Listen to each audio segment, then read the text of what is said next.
नमस्कार प्रेक्षकांनो. आजच्या भागाची सुरुवात होते ती धनंजय आणि शारदा बाहेरून घरी येतात तेव्हा. घरात येताच त्यांना जीवा काही बायकांसोबत हसत खिदळत बोलताना दिसतो. हे दृश्य पाहून धनंजय चांगलेच संतापतात. हा मुलगा इथे काय करतोय असा प्रश्न त्यांच्या चेहऱ्यावर स्पष्ट दिसतो. शारदा मात्र परिस्थिती सावरण्याचा प्रयत्न करत असते. धनंजयला शांत बसायला सांगते, कारण बाहेरच्या बायकांसमोर तमाशा नको व्हायला. जीवा उठून शारदासाठी जागा करून देतो आणि धनंजयच्या शेजारी बसायचा प्रयत्न करतो. पण धनंजयचा रोकटोक कटाक्ष पाहून तो लगेच उभा राहतो. तेवढ्यात आलेल्या बायका शारदाचं नशीब काढतात. इतका चांगला जावई मिळाल्याचं कौतुक करतात. यावर जीवा गमतीशीर उत्तर देतो आणि वातावरण थोडंसं हलकं करतो. थोड्याच वेळात नंदिनी हळदी कुंकवाचं सामान घेऊन येते. ती सर्वांना वाण देते, तिळगुळ वाटते. बायका वाण उघडतात आणि त्यात कपबशी पाहून खूप खुश होतात. जीवा त्यावर मिश्किलपणे म्हणतो की कपबशीमध्ये चहा प्यायची मज्जाच वेगळी असते. काही क्षणांसाठी सगळं वातावरण आनंदी होतं, पण धनंजयचा राग मात्र आतून वाढतच चाललेला असतो. इकडे दुसऱ्या बाजूला रम्या आणि वसू काव्याबद्दल कट रचताना दिसत आहेत. काव्याचा कमकुवत मुद्दा म्हणजे तिचा बोका, हे सगळ्यांच्या लक्षात आहेच. त्या बोक्याला काव्यापासून दूर केलं तर काव्या पूर्णपणे कोलमडेल, असा विचार त्यांच्या मनात येतो.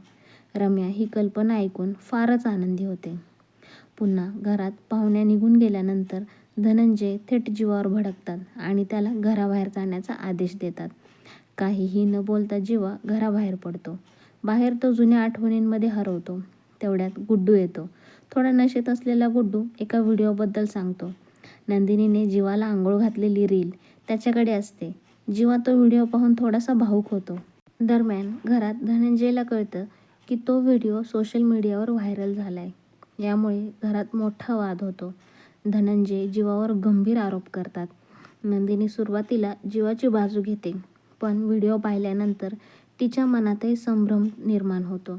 रागाच्या भरात ती थेट जीवाला जाब विचारायला जाते. इकडे गुड्डूच्या चुकीमुळे चुकीची रील अपलोड झालेली असते, हे जीवाला समजतं. तो पूर्णपणे हादरतो. नंदिनी समोर आल्यावर जीवा स्वतःवर दोष घेतो, जरी त्याची चूक नसली तरीही.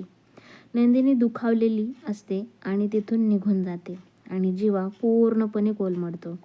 पुढच्या दिवशी काव्या खूप आनंदात तयार होत असते. देशमुख अवॉर्ड फंक्शनसाठी ती सजत असते आणि तिच्या बोक्याला खोलीत ठेवते. हीच संधी साधून रम्या आणि वसू खोलीत येतात. हातात कात्री घेऊन त्या बोक्याला इजा करण्याचा प्रयत्न करत असतात. पण ऐनवेळी पार्थ तेथे येतो आणि दोघींना रंगेहात पकडतो. रम्या खुलासा प्रयत्न करते, पण पार्थ ठामपणे सांगतो की काव्या आणि तिच्या बोक्यामुळे त्याला कुठलाही त्रास होत नाही. उलट त्याला ते सगळं आवडतं. रम्या आणि वसूला तो स्पष्ट इशारा देतो, यापुढे काव्या आणि तिच्या बोक्यापासून लांबच राहायचं. आजचा भाग इथेच संपतो, पण पुढचा भाग प्रचंड थरारक असणार आहे. नंदिनी आणि जीवाचं नातं आता काय वळण घेणार आहे, हे पाहणं खूप रंजक ठरणार आहे. रम्याचा डाव आता पार्थ कसा उलटवेल, हे पण पाहणं खूप महत्त्वाचं ठरणार आहे. हे सगळं पाहण्यासाठी पुढचा भाग नक्की पहा मित्रांनो. तुम्हाला आजचा भाग कसा वाटला ते कमेंटमध्ये नक्की तुमचं मत कळवा. तुम्ही तुमचा अनमोल वेळ देऊन हा व्हिडिओ पाहिल्याबद्दल मी तुमची मनस्वी आभारी आहे. चॅनलला लाईक करा, सबस्क्राईब करा आणि कमेंट करायला विसरू नका. धन्यवाद.